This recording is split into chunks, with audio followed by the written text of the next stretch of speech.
They buy it as if it's a piece of jewelry. Stock market is not to buy paper. Some people have bought shares for 20 years. They've not done anything with it. Frankly, it's a tradable asset. The way you make money from it is, okay, I'll give you an example. So last year, when all the banks started fundraising, somebody bought some shares of one bank. And as those shares got to a point, it was clear that dividend was going to come.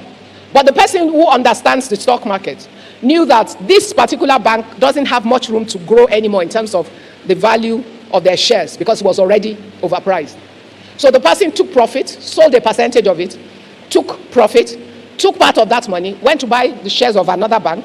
Why? Because that bank had more room to grow, but it was also within the window. There's like a 90 days window within which if you already own the shares, you will partake in their dividend for that year. Most people don't understand. It's not about holding the share for a whole year or for 10 years. There's a date, there's a cutoff date. If you have shares by that date, you will take dividend no matter what. So the person said, okay, sell this portion, go and buy, take profit, go and buy this number of shares from that other bank.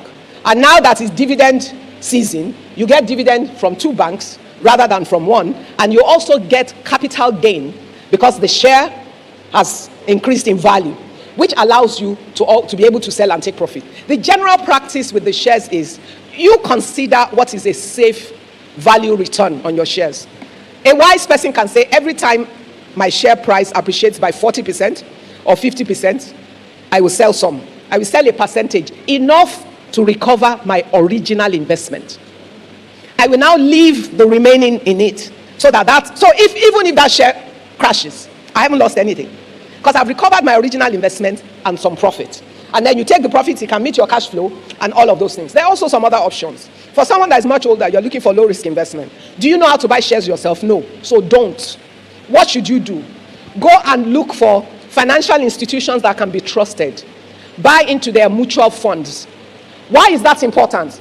Mutual funds, you can enter with small amounts. A lot of them start from like 5,000 naira per unit, 10,000 naira. It's not a big amount. So even children can start buying. You buy 1 unit, you buy 2 units, you buy 5 units. Maybe minimum entry is 50,000. No problem.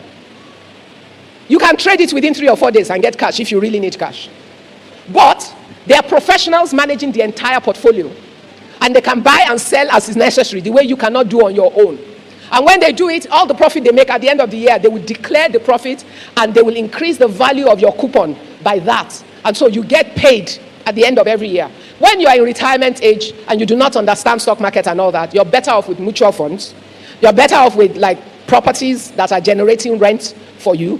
And you put some cash. And you must know how to categorize your assets. If you have 100% portfolio, how much of it should be in cash?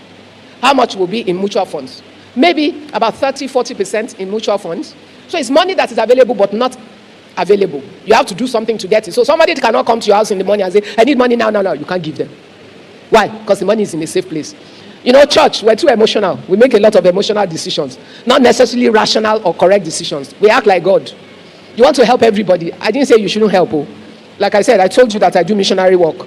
But I'm saying that every help is not God ordained. So you have to learn how to listen to God and hear God give you instruction. But if you make yourself poor helping others, you'll all be poor together. Yes, let's be honest. So there's a lot of wisdom that you need to understand what the Lord has called you to, and you need to organize yourself. I've seen so many questions like that here. Yes, touch on it very well. Let me talk about black tax. Who understands black tax? Do you know what black tax is? You know, in Nigeria, we have no social security system. So our social security system is based on who? It's family. How many of your family members do you have to pay school fees, help somebody with food, help them with hospital, and all that? How many people fall into that category here? You're helping God knows how many other people. There's nothing wrong with it.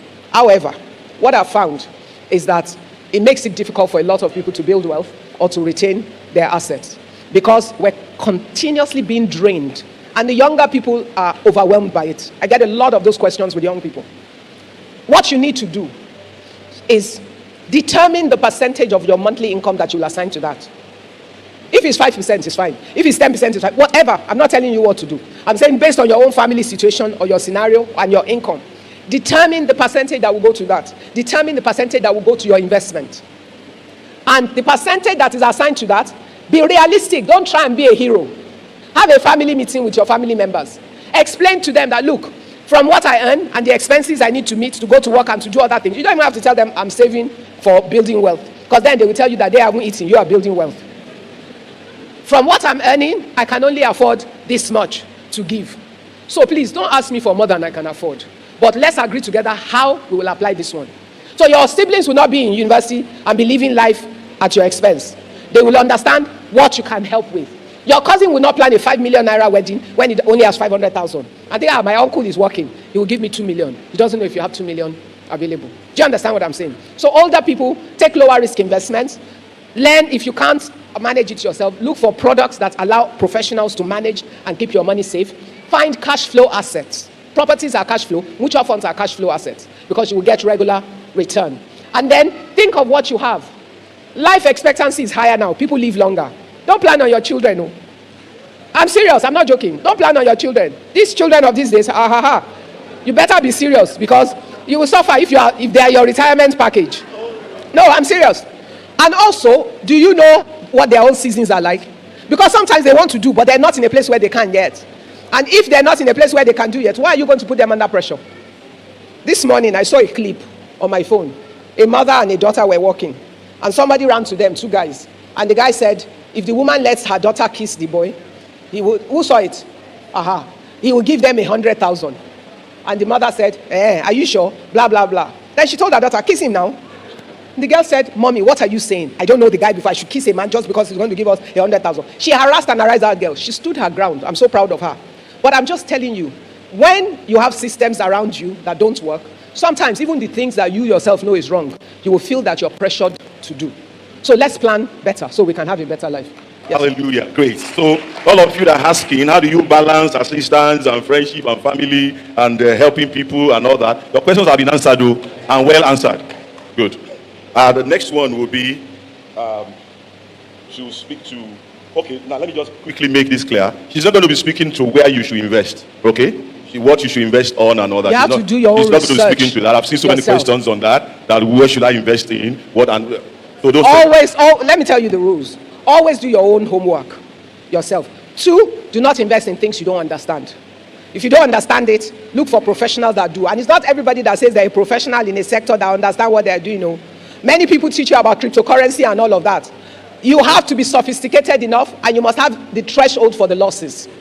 Yeah, high returns, high risk.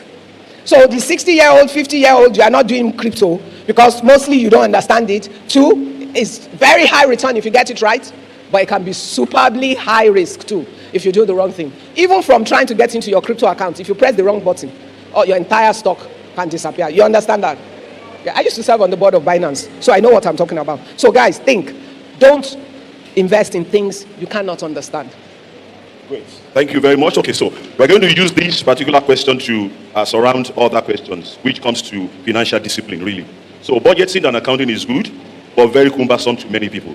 Laymen cannot just understand it. So before you know, the money finishes, and then new things shows up, and then you have to spend. The month has ended, and the middle of the month you have finished the money and all that. So how do people keep simple accounting for their expenditure and income so that they can have financial balance and financial accounting for the month? Okay, so you see that question is from a place of laziness. All right? Oh, accounting is so confusing. Okay, they have books, Accounting for Dummies. Go and buy it. You will understand. But you know what? You don't even need any major accounting. What do you need? How much do you earn? 100,000 naira. Write it down. How much do I need? Transportation to work. How many days of the week, of a month, do I go to work? 22 days. How much is transportation to work and back? Calculate it. This is my transport cost. Do I eat lunch at work every day? Yes. Okay. How much do I need for lunch every day? 1,000 naira. Times 22 days. You calculate what it is. But if your salary is 100,000, can you afford 1,000 naira for lunch every day? There will be no pot of soup in your house. No. You see, all you need to do is sit down and evaluate your life. Write all the markers down. When you've done all that, deduct it from, don't forget to deduct your title. It's an investment. Because people forget, it's a divine investment. So put it down in your cost. In fact, it should be the first thing that you put there. So you're working on 90. When you put it all down, you will know what is left. If at the end you have 22,000 left, then you can decide what percentage of my income do I want to go into my investment account every month. 5,000, 10,000. It's your call. Make the call. and put it there. And then you set up a direct debit to make sure that money goes. Now, when your friend comes and says, oh, my friend is getting married, we went to university together, very good. She chose Ashwebi, everything together comes to 30,000 naira. Who did they invite? It's you. Did they invite Ashwebi to the wedding? So, you know what? The thing is, if you don't plan, you remember that scripture. Who is it that will plan to build a house who does not first count the cost?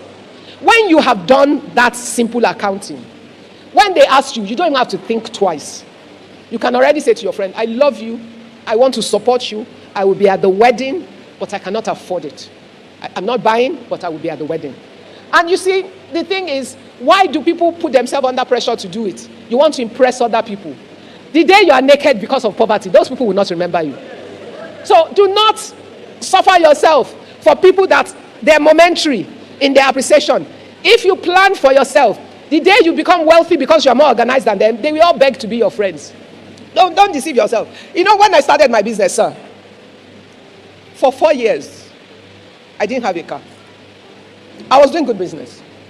By the time I bought my first car, I was in 1994, 93. I started in 89.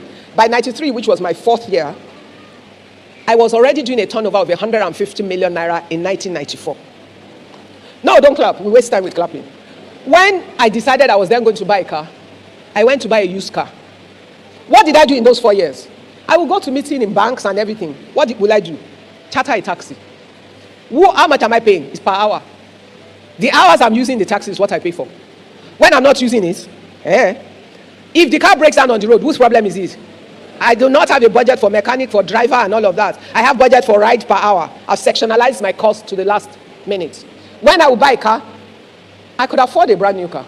I already told you I was already doing 150,000 turnover. But I could not buy it. Even though I could afford it in cash, I really could not afford it. Why could I not afford it? I was in a manufacturing business that required machinery.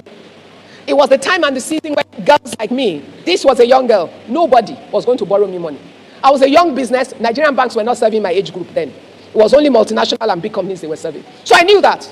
So I could only grow in my business organically, which meant I had to retain all my resources in my business. So when I was going to buy a car, I was not trying to impress anybody. I bought a used car. Shebi is to move from point A. What is a car? A tool. To move from point A to point B. That's all. A taxi did the same for me. Meanwhile, in those 4 years when I was doing that, I was buying machines.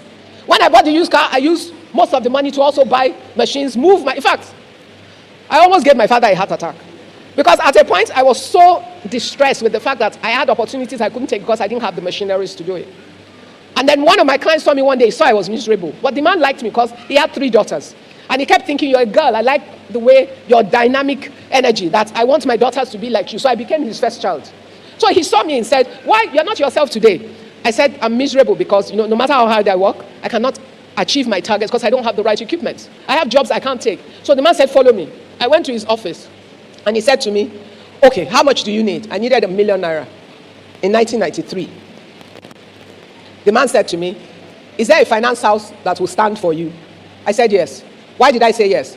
Everyone needed to do a job that I couldn't afford. I went to a finance house to take a 30 days or 90 days money, used it for the project, returned their money, paid their very expensive interest, and did the job, took my profit. And I kept doing that, so I had a good track record with them. Your yesterday will speak in your tomorrow. Just remember that. So do the right thing always. So when that man asked me that, you see, your preparation will get in the way of your future if you're not prepared for it. I said yes. So I went to that finance house and said to them, I have this offer. The man wants to give you this 1 million as a deposit. You will issue him a BA, but you will give it to me.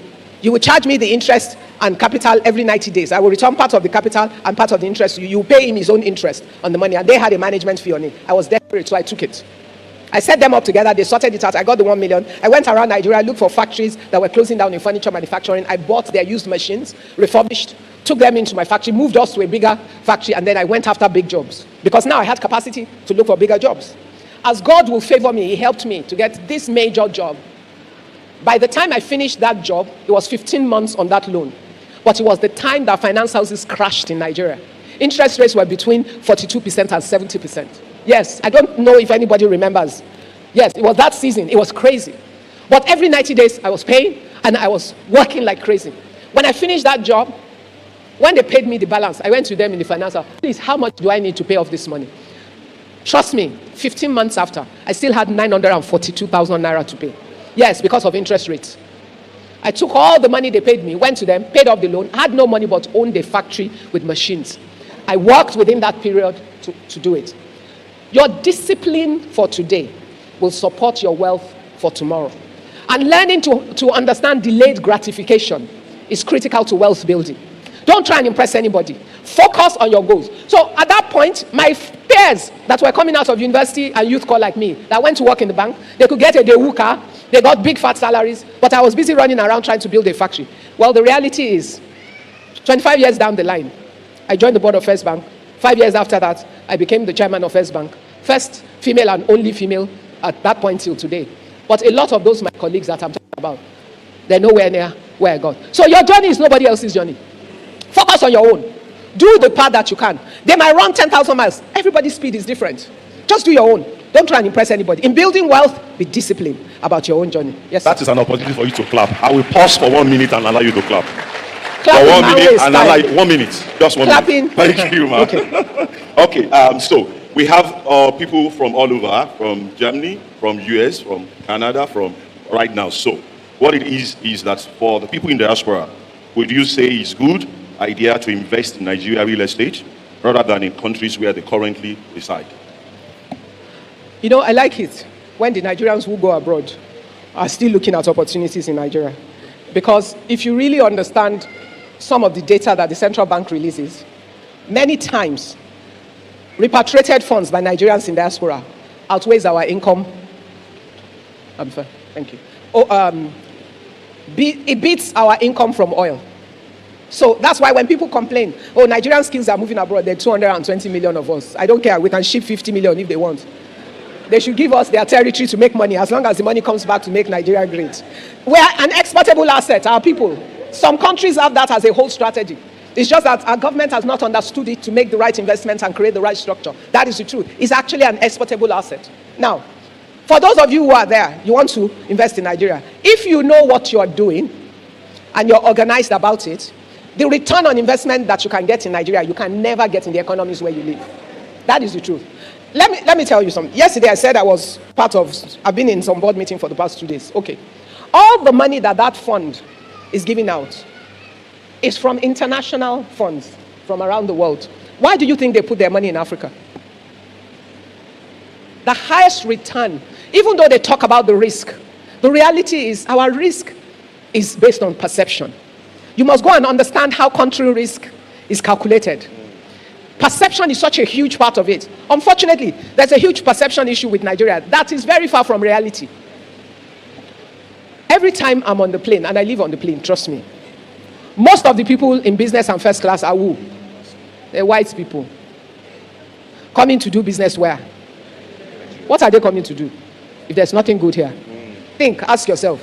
When you go around, I remember one day, one of my factories is joint venture with the largest French manufacturer of office seating. So when I was going to bring them to Nigeria, they had all this panic mode. All their neighbors would be watching TV about Nigerian news to tell them. So I told the guy who was working with me on it, I said, just come to Nigeria and you can come and see my country before I have to be explaining what I don't need to explain every day. Oh, we have problems. Don't doubt that. But every other country has problems. America has problems right now. So let's not talk about that. But we ourselves, we use our mouth to destroy our country. I told the guy, come. I will be at the airport to receive you. When he came, I took him around some of our projects in Lagos. They could see their furniture there. I then took him to Abuja and went to show him. Then there were a lot of buildings under construction. I said, you see all these buildings? There will be office furniture that will go inside. It's either yours or it's somebody else's. So you make the choice. Then in the afternoon, I said, let's have lunch at the Hilton before we go to Lagos. We go and catch our flight. When we got to the hotel, you know, God has a sense of humor. When we got to the Hilton, there was a long table of women having lunch. They were all French women. He could hear them speaking, so he knew they were French. He said, oh, those are French women. I said, oh, yes, they are. That their husbands are somewhere all around Abuja making money. They are having fun, enjoying their life. The guy looked at me. I said, so you want to believe CNN or you want to understand that there are realities on ground? Just ask yourself. So you live there. Yes, there are risks with your investment in Nigeria, but it means you must be prudent, you must be diligent, and you must make the right choices. If you invest in properties, the return on asset for your property, you cannot get it where you are. Now, the next question I know you're going to ask me is, what about exchange rate? Exchange rate varies. It's about the time and the season. But you know what? If it's an asset like a building, you make no losses until you sell it, and you make no losses except you are changing that money back to FX at that moment in time. So it's really that you have to understand the system. Don't be sending money to your uncle to help you buy land and build a house that you might never find a house built or anything. You know, if you are really going to invest in property in this day and age, there are enough property developers who are building assets that you must know how to invest in. Then, you know, the thing about property is, there's a shortage of housing in Nigeria today, but most people do not understand where that shortage is. So you live abroad, maybe before you travel, you used to live in the Lekki axis. So that's all you see as value. Okay. But investment is demand driven. You have to know where the need is to know where to put your money. The need for housing in like Lagos is not in Lekki and VI or Ikoyi. Why? There's oversupply. There are many empty houses, blocks of apartments in that axis, and they're overpriced. So they're there. If you go, what are the needs that people have? Room, what do they call them? Self-contained, 1 room, 2 bedroom, 3 bedrooms. And where is the highest need? On the mainland. It's not on the island. But most people don't do their homework. So the fact that you want to live on the island, must your investments be after your pattern? It's an investment. It's not you that will live there. If you build face me, I face you, is it about you or about the economics of that investment? So what you need to do is think. What kind of investment are you making? Where are the real needs? What kind of rent does it command? And how can you manage the asset? People tend to define investment by what they like. It's like women who do business. You want to sell bags. Okay, you like designer bags. All right, but you live in Surulere. Then you open a shop on somewhere in Surulere, and you put Louis Vuitton, Gucci, and everything. The day you open, you make money. Why? It's your friends you invited to the opening. They're like you. They will buy it, and so you'll be deceived into thinking that you have the right model. Then for the next 6 months, people will come in. They will like it. They will carry it. Then they will go next door and buy the copy. Why? Because their pockets they like it, so your shop is aspirational, but their reality is in the shop that is selling the Chinese copy. Or even better, they buy the Turkish copies because they're higher quality. So we need to harmonize those things. You can invest in Nigeria. The return on investment, you can only dream of it. There are funds that are set up in Europe. I work in multiple platforms that have investments coming to Africa.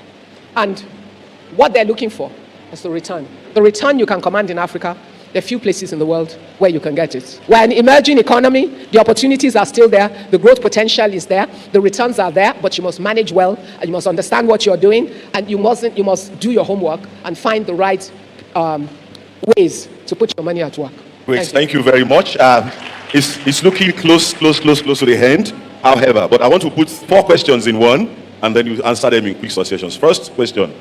People who go into partnership. You know, we've been on this side. Let's go. Okay, people who go to partnership.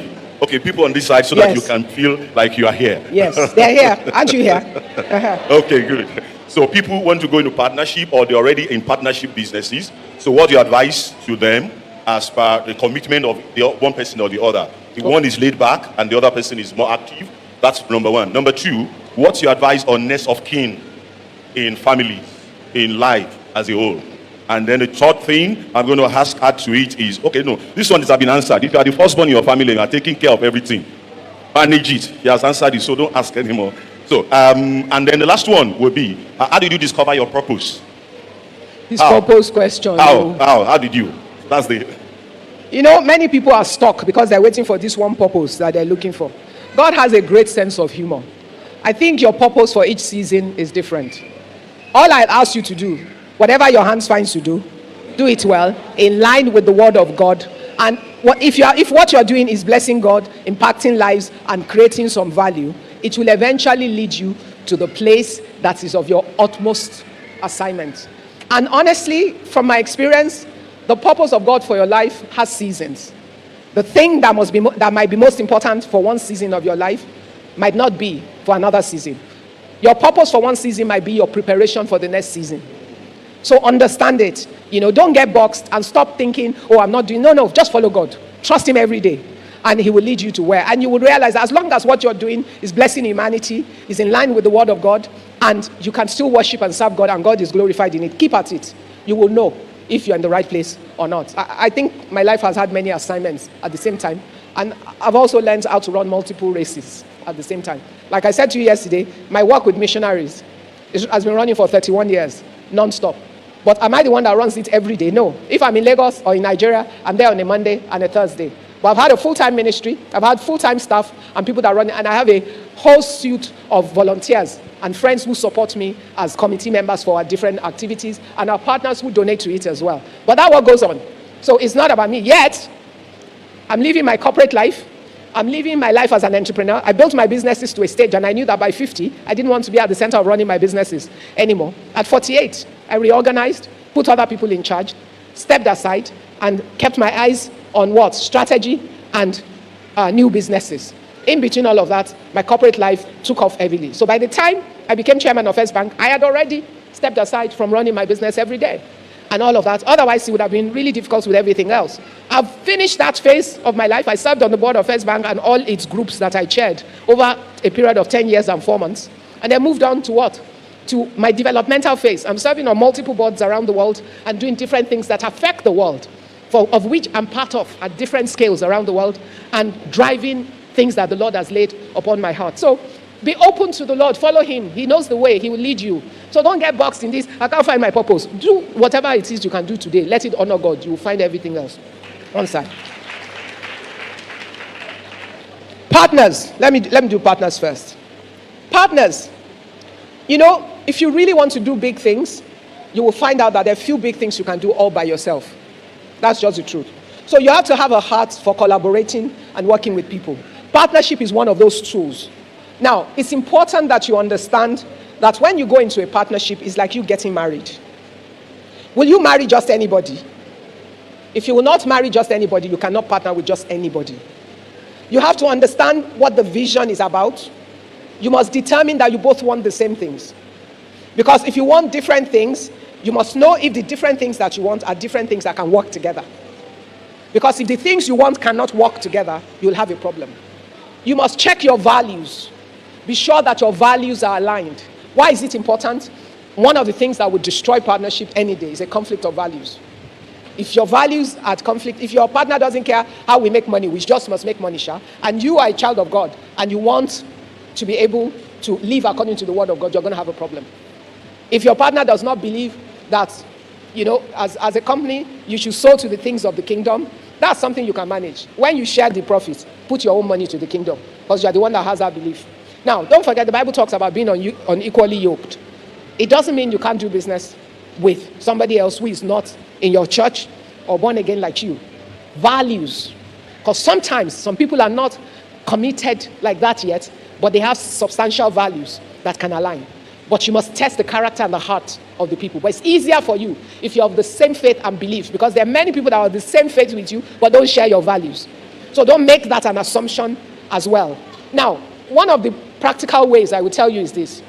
Take a pen and paper. Whatever it is that you guys want to do together, individually, separately, write down what you want from that business and from that partnership. When you have both written it down, come to what I call a contract meeting. Have a neutral person sit with another book. Or if you can't afford a neutral person, just have your own notepad. Your partner has his or her own notepad. Have a neutral notepad of everything that you both agree on. That's what you write in that neutral notepad. Take the first thing on your own list. Go through your list one by one. You guys discuss it. Reach an agreement. Whatever it is that both of you can agree on is what goes in that neutral book. Take your partner's book as well. Consider all the things that are written there. Whatever you can agree on, write in that neutral book. Now go back and discuss that neutral book again and agree that you're all in agreement with the terms that you have written there, including how you will share your profit, including what role each person will play, including that if you have a challenge or you have a problem, who will be your arbitrator? Is it your pastor or the person's pastor? Is it his uncle or somebody's uncle? Is it a mentor of one of you or somebody that you both trust that is within your industry? You must agree and define those things. And you must think, if you ever have to go legal, what process will you follow? Arbitration process, or you go straight to court? You need to understand all of those things. Now, there's the issue of if you asked a question. There's a part of that question I want to take. No, not next of kin. It's still on partnership. If one person is strong in one person or the other. Listen, your partner does not have to be as strong as you. It's the same as sometimes why marriages have problems. Because people always think that my wife should be like me. No. Opposites attract. That's the truth.